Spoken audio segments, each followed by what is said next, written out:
Welcome to CCN TV News, your premier source for local and international news. From the streets of Kingston to the capitals of the world, we are ready to cover you stories that shape our world. Stay tuned for breaking news. Imagine waking up one day in the only country you've ever called home.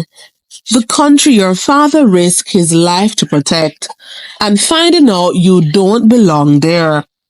No passport, no home, and now no country at all. Tonight, we're telling you the story they'd rather you didn't hear. The story of Jermaine Thomas. Born on a U.S. Army base, raised under the American flag, but shackled and deported to a place he's never been, Jamaica.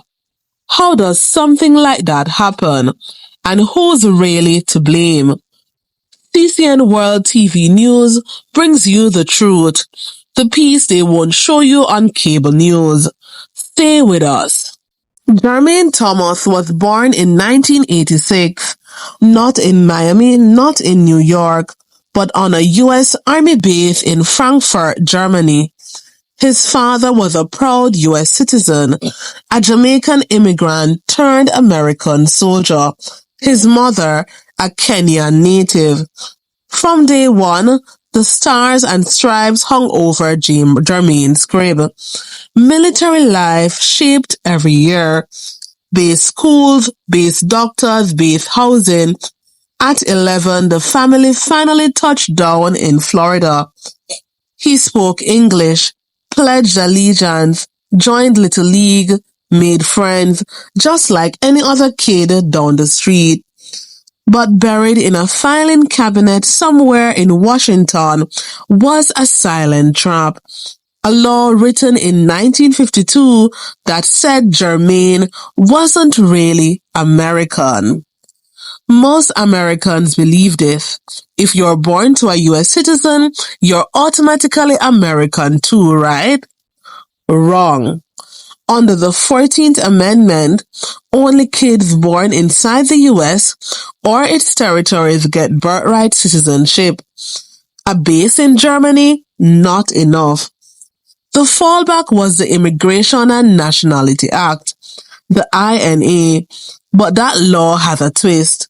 The citizen parent must have lived at least 5 years in the U.S., 2 after age 14. Jermaine's father enlisted young. He barely had enough years stateside. Nobody told him that when he signed up to serve.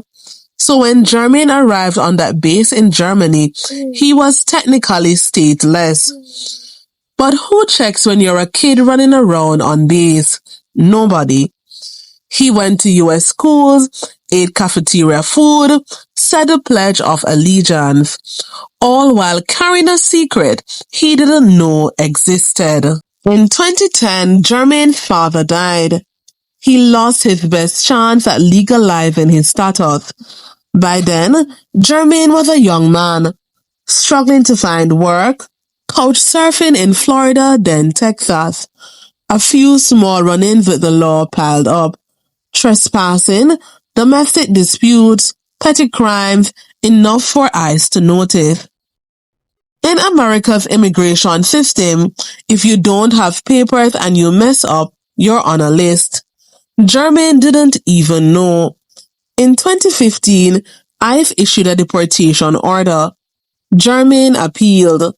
His lawyers argued he was born American in every way that mattered. Son of a U.S. soldier, born on U.S. military property, raised on American soil. But that still wasn't enough. The Supreme Court wouldn't hear it. They closed the door. For the next 10 years, he lived like a ghost, staying low, moving apartments, hoping they'd forget. In early 2025, that ghost story ended. Police knocked on Jermaine's door in Killeen, Texas. He'd been reported for trespassing in a rundown apartment complex.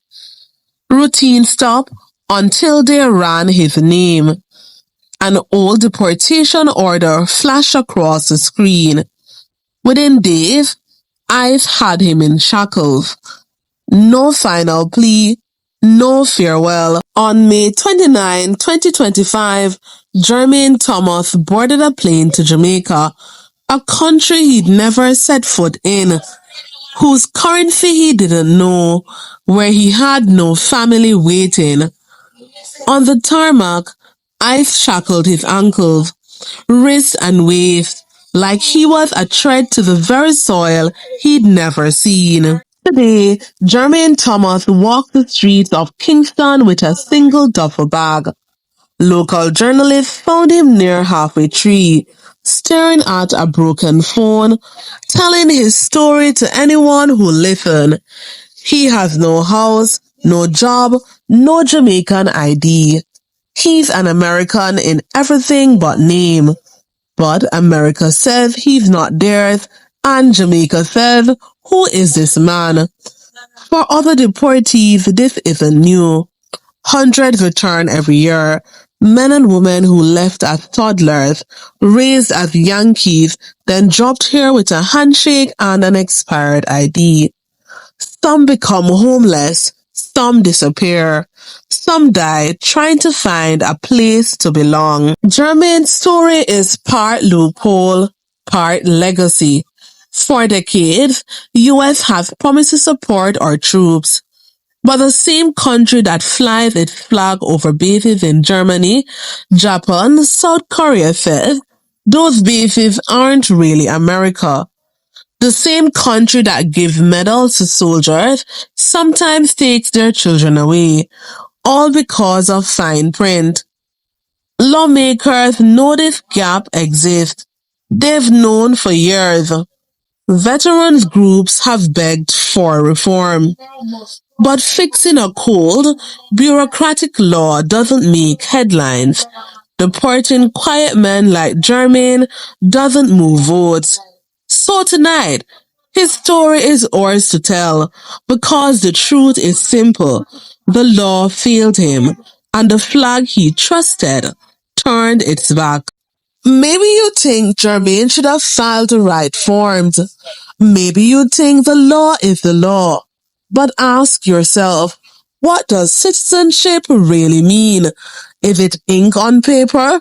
Or is it the life you live under a flag you believe in? For Jermaine Thomas, that answer came too late. But for the next child, born behind a guarded gate overseas, maybe we can get it right. If you believe stories like Jermaine's need to be heard, like, share, and subscribe to CCN World TV News, because we don't just break the headlines, we break them open. Until next time, stay informed, stay questioning, and stay human.